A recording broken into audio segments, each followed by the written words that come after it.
Добрый день, дорогие друзья! Добро пожаловать на мой канал. Спасибо, что заглянули. Сегодня у нас видео мотивация на уборку. Сегодня у меня территория уборки это прихожая. Давно я здесь собиралась все разобрать, расхламить. Все никак у меня не хватало ни времени, ни желания. Сегодня наконец-таки я взяла себя в руки. Думаю, надо уже освободить прихожку. Потому что тут очень много обуви, которая еще кроссовки, шлепки, то есть все до сих пор лежало. Наконец-то вот решила сегодня все это прибрать.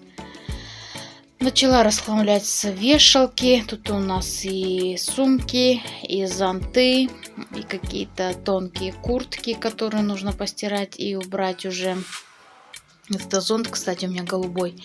Самый мой любимый зонт. Он дорогой, я что-то его как-то по дорогой цене брала. Мне он очень нравится, он какой-то весь блестящий, такой переливается и большой. Вот тут пальто мое до сих пор тоже висит, нужно его тоже постирать и убрать уже в шкаф. Сумочки летние еще, как в походы ходили, ездили, всегда беру с собой. Вот такая вот у меня хозяйственная сумка в копеечке покупала, новая вот висит, еще никак я ее не могу в дело пустить, ходить с ней за продуктами. Тут также вот и Димина сумка с музыкалки. Сразу ее вешаю на вешалку, чтобы он, выходя, не забывал ее. Вот и сам Дима подошел, говорит: давай, мам, я тебе помогу. Я говорю: ну садись, выгребай всю обувь. Вот это все он носит в стирку, стиральную машинку. Сейчас загрузим все кроссовки, мокасы, шлепки, то есть все, что можно постирать. Мы сейчас с ним это дело все постираем. Вот чехол нашла от своего зонта. Видите, как удобно можно одевать на плечо и носить. Вот Дима загружает в стиральную машинку всю обувь. Сейчас мы ее перестираем, пересушим, потом уберем в шкаф.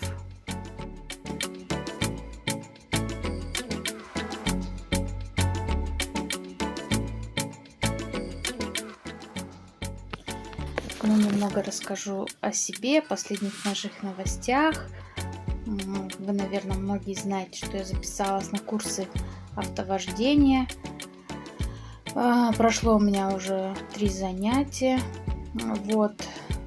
Ну, занятие первое было у нас занятие такое, что мы просто знакомились, подписывали договора, как бы просидели всего 45 минут. Из 30 человек записанные, которые были в группу, пришли только 25 на первое занятие. На второе занятие пришло человек, наверное, 23, еще меньше, то есть было на второй день, на второе занятие.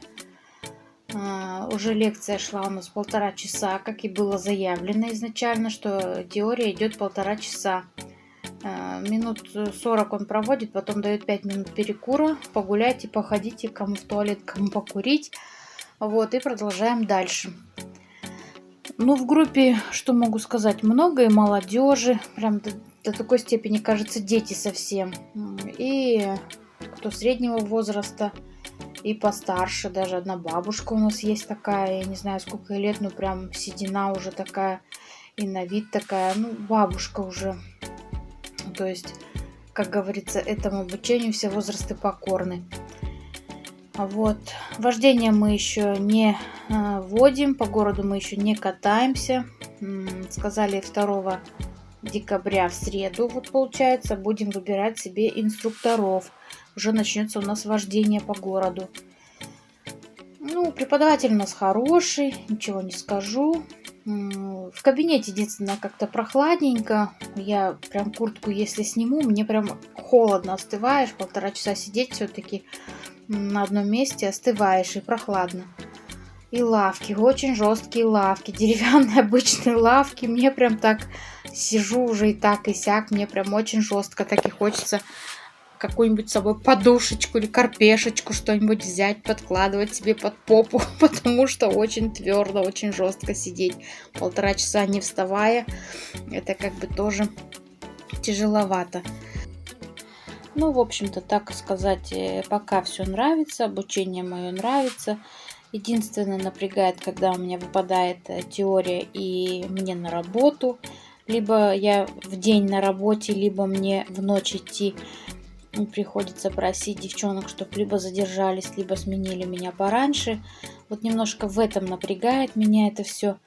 Я вообще такой человек, я не люблю у кого-то что-то просить. Вот если у меня нет, то мне не надо. Вот я по натуре такой человек, никогда не люблю никого напрягать, окружающих, там, своими какими-то просьбами или просить, попрошайничать что-то. Вот, ну, я не такой человек. Но тут, к сожалению, вот безвыходная ситуация, приходится просить. И не знаю, вот боюсь, чтобы сейчас все-таки зима, у всех дети, не дай бог, кто-то уйдет на больничный, на работе будет трехсменка. Как бы мне будет сложно совмещать учебу и работу. Вот этого я боюсь, чтобы отучиться как бы без проблем, вовремя и в срок. Вождение-то, видите, удобно будет, что в любое для меня удобное время как бы можно кататься по городу. А вот теорию желательно не пропускать.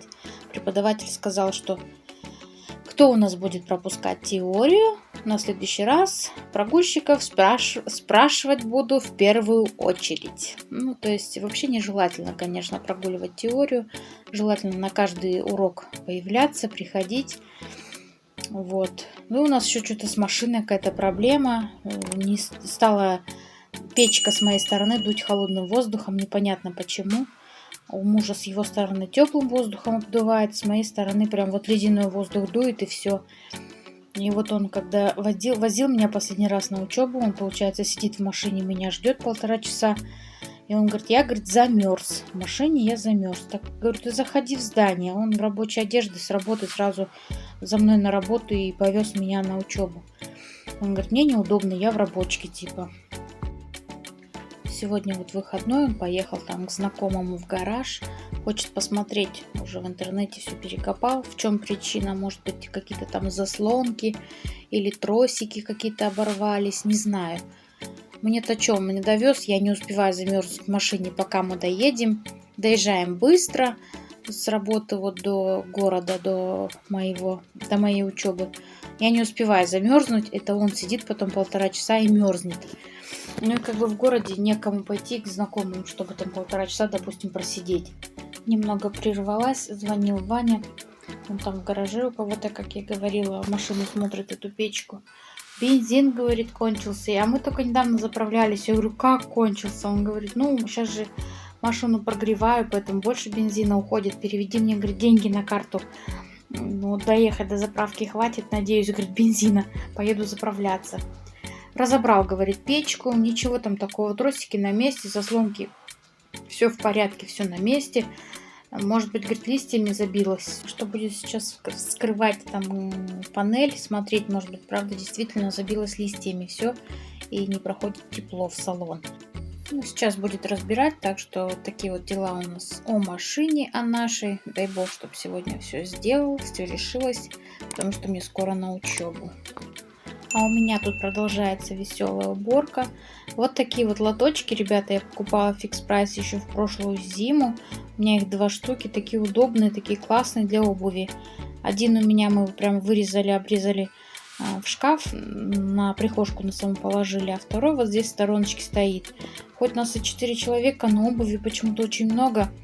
Поэтому очень удобно вот детскую составить и где-то вот снежная вот эта вся обувь, чтобы не на пороге, а туда вот в лоточек все посоставлял, он там истекет и больше никуда эта жидкость, вода не утекет, как говорится, вся останется в лоточке.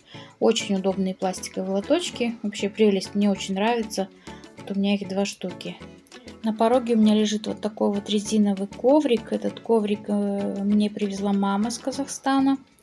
Я и заказывала, он, правда, дорогой. Но у нас почему-то весь город я обошла, объехали. Мне кажется, во всех магазинах, где только можно было купить такие коврики, мы были и нигде не нашли.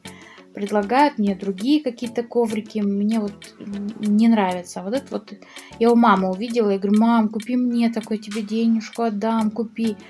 Видите, какой он в дырочку, и как бы весь песок, весь мусор просыпается под низ. Вот видите, что получается. Ну, сейчас грязь развела, пока обувь мыла, поэтому все не тянется за носками, все остается под ковриком, в эти дырочки все осыпается. Также вот и зимой снег, как бы он тает, в квартире жарко, снег сразу тает, и вода, получается, коврик сухой, вода вся под низом.